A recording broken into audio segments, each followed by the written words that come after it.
जैसे कि पहला शमूएल 1 उसकी 17 में लिखा है, एली ने कहा, कुशल से चली जा, इज़राइल का परमेश्वर तुझे मन चाहा वर दे। यह वचन इनके जीवन में पूरा हुआ।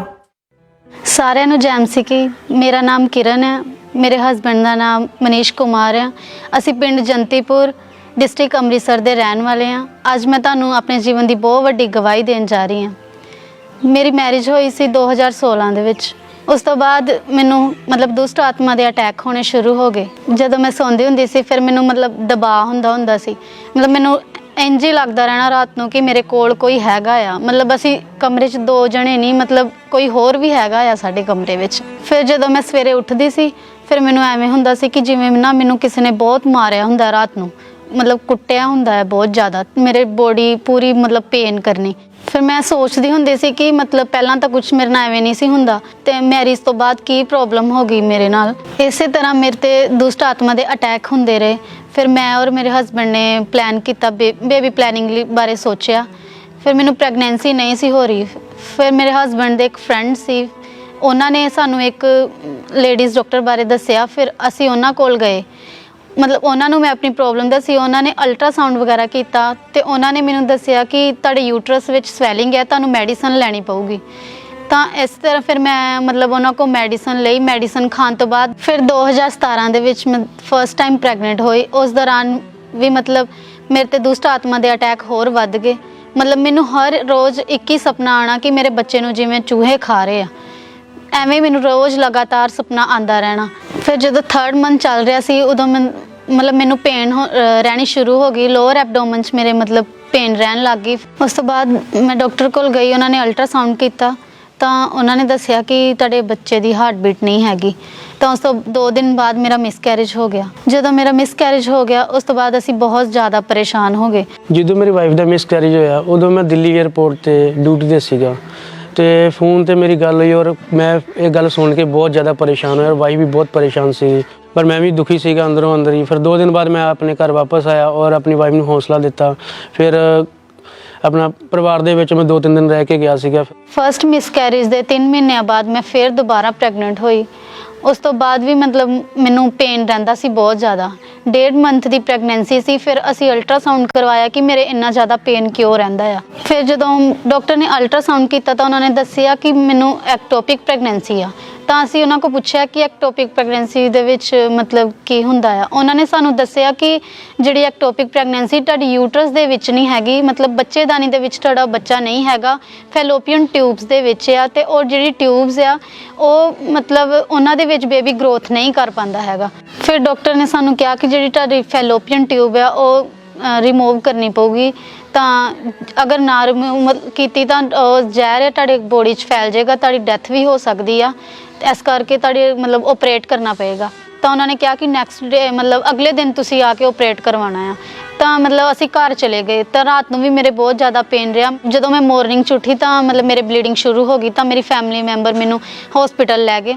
ਤਾਂ ਉਸ ਤੋਂ ਬਾਅਦ ਮੇਰਾ ਡਾਕਟਰ ਨੇ ਓਪਰੇਟ ਕੀਤਾ। ਤਾਂ ਓਪਰੇਟ ਕਰਕੇ ਡਾਕਟਰ ਨੇ ਮੇਰੀ ਲੈਫਟ ਸਾਈਡ ਜਿਹੜੀ ਫੈਲੋਪੀਅਨ ਟਿਊਬ ਸੀ ਉਹਨੂੰ ਰਿਮੂਵ ਕਰ ਦਿੱਤਾ। ਡਾਕਟਰ ਨੇ ਵੀ ਕਿਹਾ ਸੀ ਕਿ ਹਜੇ ਤੁਸੀਂ ਕੁਝ ਸਾਲ ਕਿ ਤੁਸੀਂ ਪ੍ਰੈਗਨੈਂਸੀ ਦੇ ਬਾਰੇ ਨਹੀਂ ਸੋਚਣਾ ਹੈਗਾ। ਜਦੋਂ ਡਾਕਟਰ ਨੇ ਮੇਰੀ ਫੈਲੋਪੀਅਨ ਟਿਊਬ ਰਿਮੂਵ ਕਰ ਦਿੱਤੀ ਤਾਂ ਮੈਂ ਬਹੁਤ ਜ਼ਿਆਦਾ ਸ਼ੌਕ ਵਿੱਚ ਚਲੇ ਗਈ ਕਿ ਪਹਿਲਾਂ ਵੀ ਮੇਰੀ ਪ੍ਰੈਗਨੈਂਸੀ ਹੋਈ ਤਾਂ ਮੇਰਾ ਮਿਸਕੈਰੇਜ ਹੋ ਗਿਆ, ਹੁਣ ਦੁਬਾਰਾ ਮੇਰਾ ਓਪਰੇਟ ਹੋ ਗਿਆ। ਜਦੋਂ ਸੈਕਿੰਡ ਵਾਰ ਆਪਣਾ ਇਹਨਾਂ ਦੀ ਪਤਾ ਲੱਗਾ ਕਿ ਐਕਟੋਪਿਕ ਪ੍ਰੈਗਨੈਂਸੀ ਹੋ ਚੁੱਕੀ ਹੈ, ਆਪਣਾ ਆਪਰੇਟ ਹੋਇਆ। ਆਪਰੇਟ ਹੋਣ ਤੋਂ ਬਾਅਦ ਫਿਰ ਮੈਂ 2 ਦਿਨ ਬਾਅਦ ਘਰ ਆਇਆ ਔਰ ਪਰੇਸ਼ਾਨ ਬਹੁਤ ਸੀਗਾ ਮੈਂ ਉਸ ਦਿਨ ਵੀ। ਘਰ ਆਉਣ ਤੋਂ ਬਾਅਦ ਚਲੋ ਜੀ ਤੀਸਰੇ ਦਿਨ ਮੈਂ ਹਸਪੀਟਲ ਪਹੁੰਚਿਆ ਇਹਨਾਂ ਕੋਲੇ। ਹਸਪੀਟਲ ਜਾਂਦੇ ਚੌਥੇ ਦਿਨ ਇਹਨਾਂ ਨੂੰ ਫਿਰ ਘਰੇ ਬਾਹਰ ਛੁੱਟੀ ਦਵਾ ਕੇ ਵਾਪਸ ਲੈ ਕੇ ਆਏ ਘਰ। ਫਿਰ ਕੁਝ ਦਿਨ ਫਿਰ ਮੈਂ 15 ਤੋਂ 20 ਦਿਨ ਮੈਂ ਘਰ ਰਿਹਾ। 15-20 ਦਿਨ ਬਾਅਦ ਮੈਂ ਦੁਬਾਰਾ ਦਿੱਲੀ ਗਿਆ ਔਰ ਦੁਬਾਰਾ ਡਿਊਟੀ ਜੁਆਇਨ ਕੀਤੀ। ਇੱਕ ਦਿਨ ਮੈਂ ਡਿਊਟੀ 'ਤੇ ਸੀਗਾ ਤੇ ਡਿਊਟੀ ਦੇ ਦੌਰਾਨ ਆਪਣਾ ਪੋਸਟਲ ਅੰਕੁਰ ਨੂਲਾ ਜੀ ਆਪਣਾ ਜਾ ਰਹੇ ਸੀਗੇ ਤੇ ਫਿਰ ਮੈਂ ਉਹਨਾਂ ਨੂੰ ਦੇਖਿਆ ਔਰ ਮੈਂ ਜਲਦੀ ਉਹਨਾਂ ਕੋਲ ਗਿਆ। ਮਿਲਣ ਤੋਂ ਬਾਅਦ ਫਿਰ ਮੈਂ ਇਹਨਾਂ ਨਾਲ ਗੱਲ ਕੀਤੀ ਕਿ ਮੈਂ VIP ਲਾਉਂਜ 'ਚ ਡਿਊਟੀ ਕਰਦਾ ਵਾਂ, ਚਲੋ ਮੈਂ ਤੁਹਾਨੂੰ ਉੱਥੇ ਲੈ ਕੇ ਜਾਂਦਾ ਵਾਂ। ਜਾਂ ਫਿਰ ਮੈਂ VIP ਲਾਉਂਜ 'ਚ ਲੈ ਕੇ ਗਿਆ।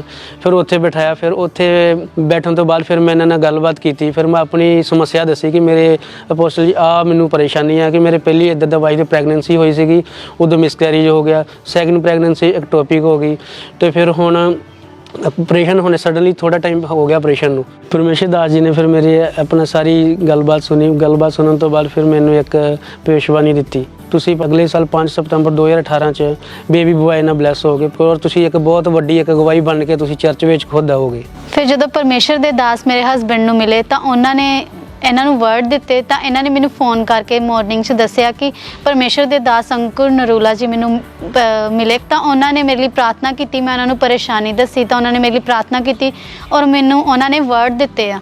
ਤਾਂ ਇਹਨਾਂ ਨੇ ਮੈਨੂੰ ਦੱਸਿਆ ਕਿ ਆਪਣੇ ਬੇਬੀ ਹੋਊਗਾ 5 ਸਤੰਬਰ 2018 ਨੂੰ, ਉਹਨਾਂ ਨੇ ਮੈਨੂੰ ਵਰਡ ਦਿੱਤਾ ਆ। ਤਾਂ ਮੈਂ ਬਹੁਤ ਜ਼ਿਆਦਾ ਖੁਸ਼ ਹੋ ਗਈ।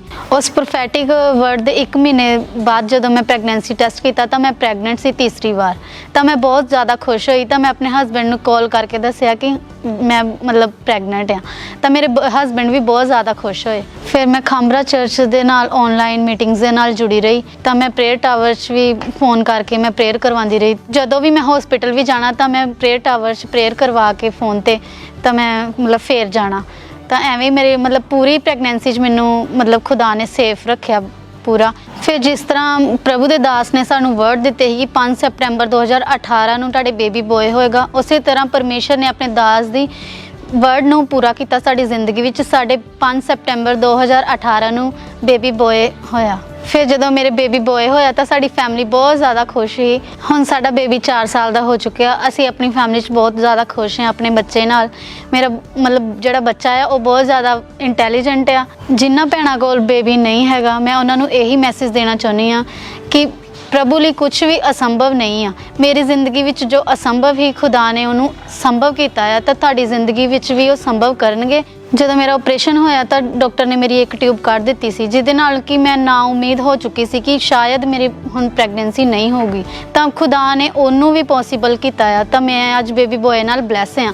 ਤਾਂ ਤੁਸੀਂ ਵੀ ਹੋ ਸਕਦੇ ਹੋ, ਹੈ ਨਾ। ਤੁਸੀਂ ਪਰਮੇਸ਼ਰ 'ਚ ਵਿਸ਼ਵਾਸ ਕਰੋ।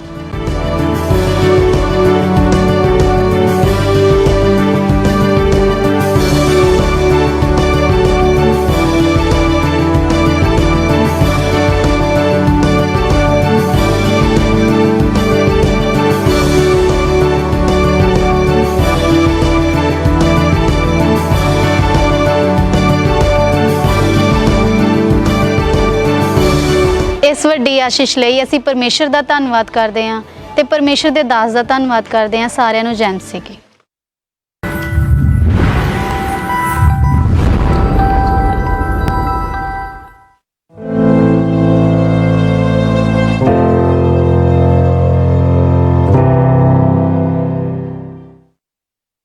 आज ये भाई अपने जीवन की अद्भुत गवाही देने जा रहे हैं कि कैसे परमेश्वर के जीवित वचन ने इनके जीवन में काम किया और इन्हें नशे से आज़ाद करके इनके जीवन को असरदार बनाया। तो आइए सुनते हैं इनकी गवाही को। ਸਾਰਿਆਂ ਨੂੰ ਜੈ ਮਸੀਹ ਦੀ। ਮੇਰਾ ਨਾਮ ਸਨੀ ਹੈ। ਮੈਂ ਜਲੰਧਰ ਸ਼ਹਿਰ ਦਾ ਰਹਿਣ ਵਾਲਾ। ਅੱਜ ਮੈਂ ਆਪਣੇ ਜੀਵਨ ਦੀ ਗਵਾਹੀ ਦੇਣ ਜਾ ਰਿਹਾ ਕਿਸ ਤਰ੍ਹਾਂ ਪਰਮੇਸ਼ਰ ਨੇ ਮੈਨੂੰ ਨਸ਼ਿਆਂ ਤੋਂ ਆਜ਼ਾਦ ਕੀਤਾ। ਹੁਣ ਮੇਰੀ ਉਮਰ 30 ਸਾਲ ਹੈ ਤੇ ਮੈਂ 18 ਸਾਲ ਦੀ ਏਜ ਦੇ ਵਿੱਚ ਮੈਂ ਜੌਬ ਕਰਦਾ ਸੀਗਾ, ਟੈਕਸੀ ਦੀ ਡਰਾਈਵਿੰਗ ਦੀ ਜੌਬ ਕਰਦਾ ਸੀ ਕਿਤੇ। ਉੱਥੇ ਮੈਨੂੰ ਗਲਤ ਸੰਗਤੀ ਮਿਲਣ ਦੇ ਨਾਲ, ਗਲਤ ਫਰੈਂਡ ਸਰਕਲ ਹੋਣ ਦੇ ਨਾਲ ਮੈਨੂੰ ਨਸ਼ਿਆਂ ਦੀ ਲੱਤ ਲੱਗ ਗਈ। ਤੇ ਮੇਰੇ ਜਿਹੜੇ ਫਰੈਂਡ ਸਰਕਲ ਸੀਗਾ ਸਾਰਾ ਹੀ, ਉਹ ਵੀ ਬਹੁਤ ਗਲਤ ਸੁਸਾਇਟੀ ਸੀਗੀ। ਜਦੋਂ ਮੈਂ ਫਸਟ ਟਾਈਮ ਨਸ਼ਾ ਕੀਤਾ, ਜਦੋਂ ਫਸਟ ਟਾਈਮ ਮੈਂ ਸ਼ਰਾਬ ਪੀਣੀ ਸ਼ੁਰੂ ਕੀਤੀ ਉਹਨਾਂ ਦੇ ਕਹਿਣ ਦੇ ਉੱਤੇ, ਫੋਰਸ ਕਰਨ ਦੇ ਉੱਤੇ, ਮੈਨੂੰ ਥੋੜ੍ਹਾ ਜਿਹਾ ਵਧੀਆ ਲੱਗਾ, ਜਾਣੀ ਕਿ ਵਧੀਆ ਮਹਿਸੂਸ ਹੋਇਆ। ਹੌਲੀ ਹੌਲੀ ਡੇਲੀ ਮੈਂ ਰੂਟੀਨ ਦੇ ਵਿੱਚ ਉਹਨਾਂ ਨਾਲ ਬਹਿਣਾ ਸਟਾਰਟ ਕੀਤਾ, ਮੈਨੂੰ ਵਧੀਆ ਫੀਲ ਹੋਣਾ ਸ਼ੁਰੂ ਹੋਇਆ। ਉਸ ਤੋਂ ਬਾਅਦ ਜਦੋਂ ਦਾਰੂ ਦਾ ਨਸ਼ਾ ਸਟਾਰਟ ਕੀਤਾ, ਹੌਲੀ ਹੌਲੀ ਉਹਨਾਂ ਨੇ ਰੋਜ਼ ਮੈਨੂੰ ਹੋਰ ਵੀ ਨਸ਼ੇ ਦੇਣੇ ਸ਼ੁਰੂ ਕੀਤੇ, ਜਿੱਦਾਂ ਮੈਡੀਕਲ ਨਸ਼ਾ, ਕੈਪਸੂਲ ਹੋ ਗਏ, ਭੁੱਕੀ ਦਾ ਨਸ਼ਾ ਹੋ ਗਿਆ, ਅਫੀਮ ਦੇਣੀ ਸਟਾਰਟ ਕੀਤੀ ਕਿ ਤੂੰ ਆ ਵੀ ਟੇਸਟ ਕਰ, ਇਹ ਵੀ ਬਹੁਤ ਵਧੀਆ ਆ, ਇਹ ਸ਼ਰਾਬ ਨਾਲੋਂ ਵੀ ਬੈਟਰ ਆ। ਉਹ ਵੀ ਮੈਂ ਹੌਲੀ ਹੌਲੀ ਟੇਸਟ ਕੀਤੇ, ਕਿਉਂਕਿ ਗੱਡੀ ਚਲਾਉਣ ਦੇ ਵਿੱਚ ਮੈਨੂੰ ਦਿੱਕਤ, ਜਿੱਦਾਂ ਰਾਤ ਨੂੰ ਉਹਨਾਂ ਨੇ ਕਹਿਣਾ ਤੁਹਾਨੂੰ ਨੀਂਦ ਆਉਂਦੀ ਆ, ਕਈ ਵਾਰੀ ਹੁੰਦਾ ਆ ਕਿ ਆਹ ਟੇਸਟ ਕਰਨੇ ਨਾਲ ਨੀਂਦ ਨਹੀਂ ਆਉਂਦੀ। ਉਸ ਸਮੇਂ ਜਦੋਂ ਮੈਂ ਕੰਮ ਕਰਦਾ ਸੀਗਾ, ਜੌਬ ਕਰਦਾ ਸੀ, ਸਾਡਾ ਮਹੀਨਾ ਬਾਹਰ ਹੀ ਲੱਗ ਜਾਂਦਾ ਸੀ। ਸਾਡੀ ਜੌਬ ਹੀ ਇਹੋ ਜਿਹੀ ਸੀਗੀ ਕਿ ਇੱਕ ਵਾਰੀ ਘਰੋਂ ਚੱਲ ਗਏ ਤੇ ਪੂਰੇ 15 ਦਿਨ ਜਾਂ 10 ਦਿਨ ਅਸੀਂ ਬਾਹਰ ਮਹੀਨਾ ਬਾਹਰ ਰਹਿੰਦੇ ਹੁੰਦੇ ਸੀਗੇ। ਜਦੋਂ ਮੇਰੇ ਪੇਰੈਂਟਸ ਨੇ ਮੈਨੂੰ ਮੇਰੀ ਸੈਲਰੀ ਬਾਰੇ ਪੁੱਛਣਾ ਤੇ ਤੇਰੀ ਸੈਲਰੀ ਕਿੰਨੀ, ਮੈਂ ਉਹਨਾਂ ਨੂੰ ਕੁਛ ਦੱਸ ਨਹੀਂ ਸੀ ਪਾਉਂਦਾ, ਕਿਉਂਕਿ ਮੈਂ ਆਪਣੇ ਮਾਲਕਾਂ ਕੋਲੋਂ ਪਹਿਲਾਂ ਹੀ ਐਡਵਾਂਸ ਪੈਸੇ ਲੈ ਲੈਂਦਾ ਹੁੰਦਾ ਨਸ਼ਾ ਕਰਨ ਵਾਸਤੇ। ਕੁਝ ਸਮੇਂ ਬਾਅਦ ਮੇਰੇ ਪੇਰੈਂਟਸ ਨੇ ਮੇਰੀ ਮੈਰਿਜ ਕਰ ਦਿੱਤੀ। ਜਦੋਂ ਮੇਰੀ ਮੈਰਿਜ ਤੋਂ ਬਾਅਦ ਮੇਰੀ ਵਾਈਫ ਨੂੰ ਪਤਾ ਲੱਗਾ ਕਿ ਮੈਂ ਨਸ਼ੇ ਦਾ ਆਦੀ ਹਾਂ, ਕਿ ਮੈਂ ਡਰਿੰਕ ਦਾ ਨਸ਼ਾ ਕਰਦਾ, ਕਿਉਂਕਿ ਮੇਰੀ ਵਾਈਫ ਨੂੰ ਸਿਰਫ ਡਰਿੰਕ ਦਾ ਪਤਾ ਸੀਗਾ ਕਿ ਮੈਂ ਕਦੀ ਵਿਆਹ ਸ਼ਾਦੀ ਫੰਕਸ਼ਨ ਦੇ ਉੱਤੇ ਡਰਿੰਕ ਕਰ ਲੈਂਦਾ।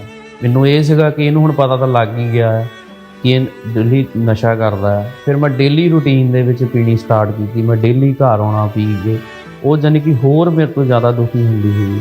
ਦੁਖੀ ਹੋ ਕੇ ਉਹਨੇ ਆਪਣੇ ਪੇਰੈਂਟਸ ਨਾਲ ਗੱਲ ਕੀਤੀ, ਆਪਣੀ ਮੰਮਾ ਨਾਲ ਗੱਲ ਕੀਤੀ ਕਿ ਇਹ ਨਸ਼ਾ ਕਰਦਾ ਆ, ਇਹ ਜਾਣੀ ਕਿ ਸਹੀ ਨਹੀਂ ਆ ਇਨਸਾਨ ਮੇਰੇ ਲਈ। ਉਹਨਾਂ ਨੇ ਜਾਣੀ ਕਿ ਇਹੀ ਸਮਝਾਇਆ ਕਿ ਤੁਹਾਡਾ ਘਰ ਨਾ ਟੁੱਟੇ, ਤੁਸੀਂ ਸਾਨੂੰ ਸਮਝਾਉਣ ਦੀ ਕੋਸ਼ਿਸ਼ ਕੀਤੀ, ਮੈਨੂੰ ਸਮਝੋ। ਪਰ ਮੈਂ ਉਸ ਟਾਈਮ ਉਹਨਾਂ ਦੀ ਗੱਲ ਵੀ ਨਹੀਂ ਸਮਝੀ, ਕਿਉਂਕਿ ਮੈਂ ਇੰਨਾ ਕਿ ਇਹ ਨਸ਼ੇ ਦੇ ਵਿੱਚ ਵੜ ਚੁੱਕਾ ਸੀਗਾ, ਫਸ ਚੁੱਕਾ ਸੀ ਇਸ ਚੀਜ਼ ਦੇ ਵਿੱਚ। ਪਰ ਮੈਨੂੰ ਉਸ ਟਾਈਮ ਕੁਛ ਨਹੀਂ ਸੀ, ਮੈਨੂੰ ਉਸ ਟਾਈਮ ਇਹ ਸੀਗਾ ਮੈਨੂੰ ਨਸ਼ਾ ਚਾਹੀਦਾ ਬਸ, ਜਿੱਥੋਂ ਮਰਜ਼ੀ ਹੋਵੇ। ਫਿਰ ਜਦੋਂ ਹੌਲੀ ਹੌਲੀ ਮੇਰੀ ਮੈਰਿਜ ਲਾਈਫ ਡਿਸਟਰਬ ਹੋਣੀ ਸ਼ੁਰੂ ਹੋਈ, ਪਰ ਫਿਰ ਵੀ ਮੈਂ ਆਪਣੀਆਂ ਹਰਕਤਾਂ ਤੋਂ ਬਾਜ਼ ਨਹੀਂ ਸੀ ਆਉਂਦਾ ਹੁੰਦਾ। ਮੈਂ ਡੇਲੀ ਰੂਟੀਨ ਦੇ ਵਿੱਚ ਜਾਣੀ ਕਿ ਇੰਨਾ ਕੁ ਮੇਰਾ ਲੱਤ ਵੱਧ ਚੁੱਕੀ ਜ਼ਿਆਦਾ ਸ਼ਰਾਬ ਦੀ, ਵੀ ਜਦੋਂ ਸ਼ਾਮ ਨੂੰ ਅਸੀਂ ਆਪਣੇ ਦਫ਼ਤਰ ਦੇ ਵਿੱਚ ਫ੍ਰੀ ਹੋਣਾ ਜੌਬ ਤੋਂ, ਉੱਥੇ ਸ਼ਰਾਬ ਪੀਣੀ। ਫਿਰ ਜਦੋਂ ਵਾਪਸੀ ਸ਼ਰਾਬ ਪੀ ਕੇ ਮੈਂ ਡਰਾਈਵ ਕਰਕੇ ਘਰ ਆਉਣਾ, 2-2 ਵਜੇ ਤੱਕ 3-3 ਵਜੇ ਤੱਕ ਮੈਂ ਘਰ ਆਉਂਦਾ ਰਿਹਾ। ਤੇ ਮੇਰੇ ਘਰ ਦੇ ਮੈਨੂੰ, ਮੇਰੀ ਵਾਈਫ ਮੈਨੂੰ ਗੱਡੀ 'ਚੋਂ ਆਪ ਬਾਂਹ ਫੜ ਕੇ ਮੈਨੂੰ ਉਤਾਰਦੀ ਹੁੰਦੀ ਸੀ। ਇਹਨਾਂ ਨੇ 3-3 ਵਜੇ ਤੱਕ ਘਰੇ ਆਉਣਾ ਨਸ਼ਾ ਕਰਕੇ, ਤੇ ਕਈ ਵਾਰੀ ਮੈਂ ਇਹਨਾਂ ਨੂੰ ਗੱਡੀ 'ਚੋਂ ਲਾਉਣਾ ਤੇ ਮੈਂ ਦੇਖਣਾ ਇਹਨਾਂ ਨੇ ਅੰਦਰ ਨਹੀਂ ਆਉਣਾ, ਮੈਂ ਲੈ ਕੇ ਆਉਣਾ ਇਹਨਾਂ ਨੂੰ। ਤੇ ਮੈਂ ਜਦੋਂ ਲੈ ਕੇ ਆਉਂਦੀ ਹੁੰਦੀ ਸੀਗੀ ਇਹਨਾਂ ਨੂੰ ਅੰਦਰ, ਤੇ ਇਹਨਾਂ ਨੇ ਡਰਿੰਕ ਜ਼ਿਆਦਾ ਕੀਤੀ ਹੋਣੀ, ਇਹਨਾਂ ਨੂੰ ਅੰਦਰ ਲੈ ਕੇ ਜਦੋਂ ਲਟਾ ਦਿੱਤਾ। ਇਹਨਾਂ ਦੀ ਜ਼ਿਆਦਾ ਵੱਧ ਚੁੱਕੀ ਸੀਗੀ ਹੈਬਿਟ ਨਸ਼ੇ ਦੀ, ਤੇ ਮੈਂ ਬਹੁਤ ਜ਼ਿਆਦਾ ਪਰੇਸ਼ਾਨ ਹੋ ਚੁੱਕੀ ਸੀਗੀ। ਜ਼ਿਆਦਾ ਸ਼ਰਾਬ ਪੀਣ ਦੇ ਕਾਰਨ ਮੈਂ ਜਦੋਂ ਜੌਬ ਤੋਂ ਘਰ ਆਉਣਾ ਡਰਿੰਕ ਕਰਕੇ, ਫਿਰ ਮੇਰਾ 2 ਵਾਰੀ ਐਕਸੀਡੈਂਟ ਵੀ ਹੋਇਆ। ਕੁਛ ਟਾਈਮ ਬਾਅਦ ਜਦੋਂ ਮੈਂ ਨਹੀਂ ਸਮਝਿਆ, ਫਿਰ ਮੇਰੀ ਵਾਈਫ ਨੇ ਅੱਕ ਕੇ ਮੇਰੇ ਤੋਂ ਡਿਵੋਰਸ ਮੰਗਿਆ, ਮੇਰੇ ਤੋਂ ਡਿਵੋਰਸ ਦੀ ਮੰਗ ਕੀਤੀ। ਫਿਰ ਮੇਰੀ ਵਾਈਫ ਨੇ ਮੇਰੇ ਤੇ ਕੇਸ ਕੀਤਾ, ਡਿਵੋਰਸ ਦਾ ਕੇਸ ਕੀਤਾ, ਬਟ ਮੈਂ ਨਹੀਂ ਸੀ ਦੇਣਾ ਚਾਹੁੰਦਾ।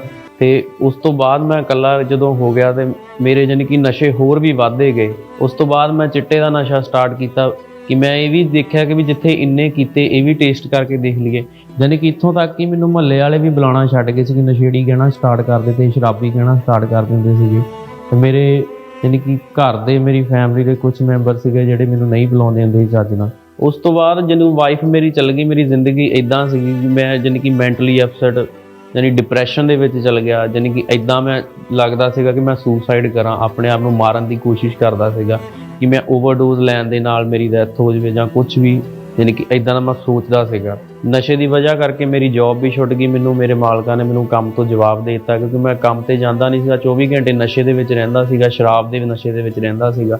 ਯਾਨੀ ਕਿ ਇੱਕ ਦਿਨ ਦੇ ਵਿੱਚ ਮੇਰੀ 1.5 ਬੋਤਲ ਸ਼ਰਾਬ ਦੀ ਸੀ, ਤੇ ਮੈਡੀਕਲ ਦਾ ਮੇਰਾ ਇੱਕ ਪੱਤਾ ਹੁੰਦਾ ਸੀਗਾ ਡੇਲੀ ਦਾ, ਜੇ ਮੈਨੂੰ ਜਾਂ ਡਰਿੰਕ ਨਹੀਂ ਮਿਲਣੀ ਉਹ ਜਾਨੀ ਕਿ ਮੈਂ ਆਪਣਾ ਪਰਸਨਲ ਸਟਾਕ ਜਿੱਦਾਂ ਰੱਖਿਆ ਹੁੰਦਾ ਸੀਗਾ ਕਿ ਮੈਂ ਜੇ ਉਹ ਨਹੀਂ ਮਿਲਣੀ ਤਾਂ ਮੈਡੀਕਲ ਗੋਲੀ ਦੇ ਨਾਲ ਮੈਂ ਜਾਨੀ ਕਿ ਨਸ਼ਾ ਆਪਣਾ ਤਲਬ ਜਿਹੜੀ ਲੱਗਦੀ ਹੁੰਦੀ ਸੀ ਉਹ ਮੈਂ ਪੂਰੀ ਕਰ ਲੈਂਦਾ ਹੁੰਦਾ ਸੀ।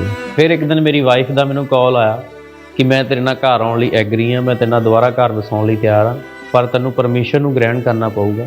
ਕਿਉਂਕਿ ਮੇਰੀ ਵਾਈਫ ਪਹਿਲਾਂ ਵੀ ਮਸੀਹ 'ਚੋਂ ਸੀਗੀ, ਪਰਮੇਸ਼ਰ 'ਤੇ ਵਿਸ਼ਵਾਸ ਕਰਦੀ ਸੀਗੀ, ਕਿਉਂਕਿ ਉਹ ਖਾਂਬਰਾ ਚਰਚ ਦੇ ਨਾਲ ਜੁੜੇ ਹੋਏ ਸੀਗੇ। ਉਹਨਾਂ ਦਾ ਵਿਸ਼ਵਾਸ ਸੀਗਾ ਕਿ ਜੋ ਉੱਥੇ ਪ੍ਰੋਬਲਮ ਲੈ ਕੇ ਲੋਕ ਆਉਂਦੇ ਨੇ, ਨਸ਼ਿਆਂ ਵਾਲੇ ਜੋ ਵੀ ਹੈ, ਉਹਨਾਂ ਨੂੰ ਫੇਥ ਸੀਗਾ ਕਿ ਪਰਮੇਸ਼ਰ ਉਹਨਾਂ ਨੂੰ ਚੰਗਾ ਕਰਦਾ ਤਾਂ ਮੇਰੇ ਪਤੀ ਨੂੰ ਵੀ ਚੰਗਾ ਕਰੂਗਾ, ਮੇਰੇ ਪਤੀ ਦੀ ਪ੍ਰੋਬਲਮ ਨੂੰ ਦੂਰ ਕਰੂਗਾ ਜਾਂ ਜੋ ਨਸ਼ਿਆਂ ਦੇ ਵਿੱਚ ਆ। ਜਦੋਂ ਮੇਰੀ ਵਾਈਫ ਨੇ ਮੈਨੂੰ ਖਾਂਬਰਾ ਚਰਚ ਬਾਰੇ ਦੱਸਿਆ, ਪਰਮੇਸ਼ਰ ਬਾਰੇ ਦੱਸਿਆ, ਫਿਰ ਮੈਂ ਵੀ ਉਹਨੂੰ ਕਿਹਾ ਕਿ ਮੈਂ ਤੇਰੇ ਨਾਲ ਖਾਂਬਰਾ ਚਰਚ ਜਾਣ ਲਈ, ਪਰਮੇਸ਼ਰ ਦੇ ਭਵਨ ਦੇ ਵਿੱਚ ਜਾਣ ਲਈ ਤਿਆਰ ਹਾਂ।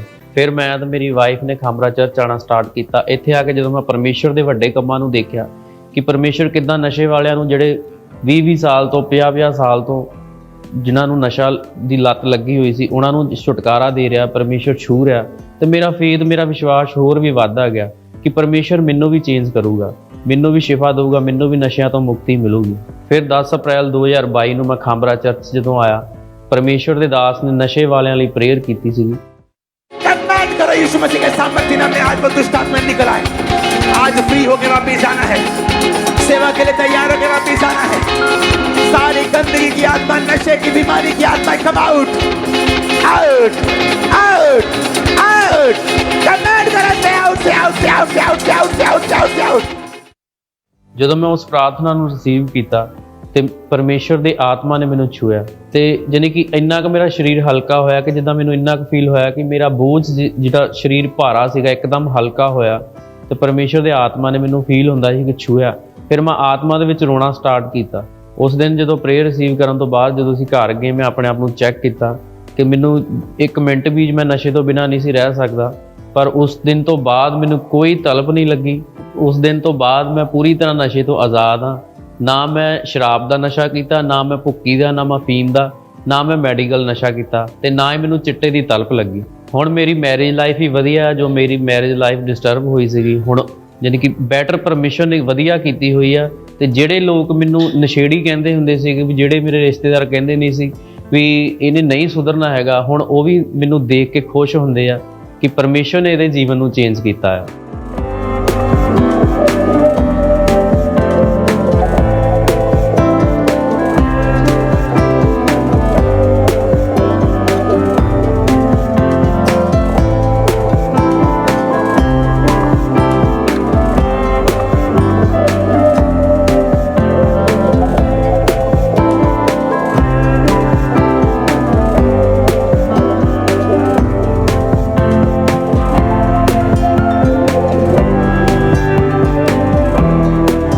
मैं तो आस छड़ चुका सीगा कि मेरी लाइफ जिहड़ी आ खराब हो चुकी है, पर परमेश्वर ने मेरी लाइफ नूं चेंज किया, मेरी दोबारा जिहड़ी मैरिज लाइफ सी वधिया कीता, यानी कि हुण मैं अपनी वाइफ नाल बहुत खुश हाँ।